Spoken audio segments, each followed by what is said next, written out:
mga kaya, hi! It's been a while since nakapag-vlog tayo and rest. I'm back right now and gagawa tayo today ng lechon manok and I hope you guys like this. Utok pa na. Siyempre, hindi na natin patatagalin pa. Iwain na natin agad yung kamatis na yan. And then, nilalagyan natin sa bowl. Siyempre, saan mo ilalagyan? Tapos, hugas natin yung bell pepper. Tapos, may konting patricks-tricks pa tayo dyan. Kala mo naman talaga. Iniwa-iwa lang naman yan. Tapos, sinanggal lang natin yung mga laman, yung mga buto-buto, siyempre. Tapos, ayan, hiwa na natin yan sa normal na klaseng hiwa lang. And then, nilalagyan natin sa bowl. Pagsama-samahin lang natin. And, ayun yung sibuyas. And then, hiwain lang din natin yung sibuyas. Tapos, pagsama-samahin natin lahat yan. Huwag yung kakalimutan yung garlic kasi ako nakalimutan ko. Hehe. Tapos, syempre, mekos-mekos lang natin yan lahat. And, nalagay natin, ready lang natin yung, ayan yung butas na papasukan natin. And then, lahat ng mga hiniwa natin kanina is ilalagay na natin sa loob. And then, may spring onion. Tapos, next one is yung lemongrass. Syempre, papasok natin yan sa loob. Ididiin nyo lang ng madiin. Tapos, nalagyan natin ng magic M&M dyan. Syempre, alam nyo na yan, guys. Kayo na bahala dyan kung ano yung gusto nyo ipasok dyan. Tapos, ayan, nilinis lang natin yung pantuhog natin. Syempre, lang naman linisan, diba? And, pagkatapos, tutuhugin na natin yung manok. Ay, grabe. Solid talaga. Tuhog na tuhog. And then, patuloy lang tayo sa pagtutuhog hanggang sa mapunta siya sa gitna, guys. And then, after nyan, is tatalian na natin siya. Well, actually, nakaready na yan talaga. M&M lang yan, guys. Tapos, ayan, ready na siya para lutuin natin, para ihawin na natin siya. Let's go! And ready na ang ating uling. Diyan natin itutuhog tuloy. Diyan natin iikot-ikutin siya. Parang siya, pinaikot-ikot ka lang. Aww. Joke lang, guys. Tapos, hindi ko natin dyan ng mga 5 hours siguro. De, joke lang. 5 hours, grabe naman yun. Ano yun, uling na rin siya pagkatapos. And then, sa kalagitnaan, guys, ng pag-ikot-ikot natin, is nilagyan lang natin siya ng toyo. And, ayun lang. Hanggat ikot-ikot lang natin siya hanggang sa maluto lang siya. Ganyan lang, guys. Tamang sound trip lang kami dyan. And, thanks God kasi napakaganda ng panahon na yan. Hindi umulan. And, ayun, napakaganda ng view. And super happy ng mga bata niyan kasi lalo sila nakaligo ng dagat.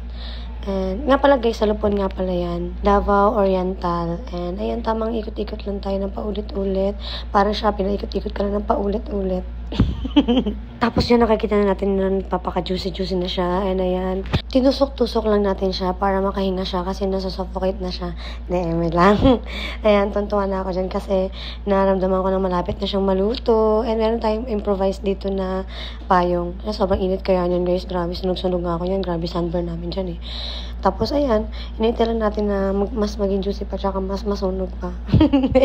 Hindi hanggang maluto lang. Siyempre, matagal talaga maluto yan, diba? Kasi open air. Open air? Basta yun na yun. Tapos, nakikita nyo ba yan? Nakikita ko, grabe, ang juicy na. Tapos, my God. Sobrang sarap yan, guys. Promise talaga. Try nyo. Promise. I-try nyo talaga to. Napakasarap, promise. Walang halong burit at atik, guys. Sobrang solid ng pagkaluto na yan namin na yan. And ayan, nihintay lang natin yan, guys, na maluto talaga yung loob niya. And habang hinihintay natin yan is nagpo-moment lang ako dyan. Nag-emote lang ako. Ikot-ikot, emote, ganun.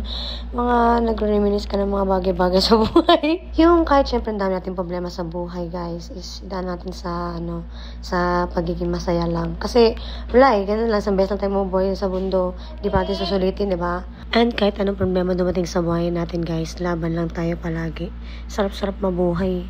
Di pa natin enjoy ng buhay natin. Di ba rin marami tayong problema. Daan lang yung mga yan. Pero yung mga memories na ganito is ikikip mo talaga siya forever. Yun yung bagay na hindi mo talaga pagsisisihan habang buhay. And kapag nararamdaman nyo ng too much ng lahat ng bagay is kailangan natin mag-pause. Mag-pause ka talaga. Huminga ka, mag-unwind ka dahil ikaw lang makakatulong sa sarili mo. Wala nang iba. At dyan mo talaga mapapatunayan kung sino yung mga tao talaga na concerned sa'yo. And ayun, umuhugot tayo ngayon for today's video. Grabe Masyado tayo nakapag-unwind dito And ayan, tapos na siya. Kukuhain na natin yung lechon. Oh my God, I'm so excited. Napapasayo pa si Ante.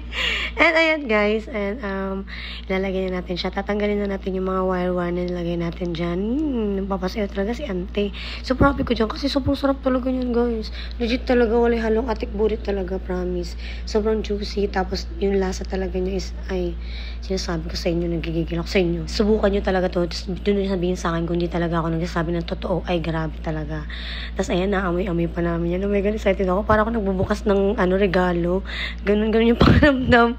Di ba, magbata ka, na-excite ka magbukas ng mga present. Papasayaw talaga ako. Ganyan ako pag sobrang natatakam, tsaka sobrang na-happy pa sa ginagawa ko. Napapasayaw, ganyan. Tapos, ayan, lalo na naamoy yan. Lalo na namin naamoy. Grabe pala yung sayo ko. Ngayon ko napatunayan, tigas pala ng katawan ko.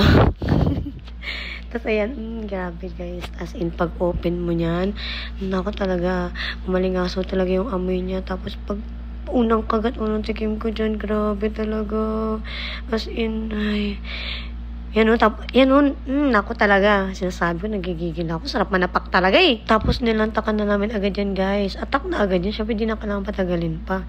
Tapos ayun, mga ilang minuto lang naubos naman namin agad. Walang natira. Simot talaga siya, guys.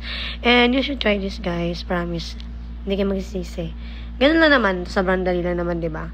And I hope you guys like this video. Bye-bye. Utok pa na.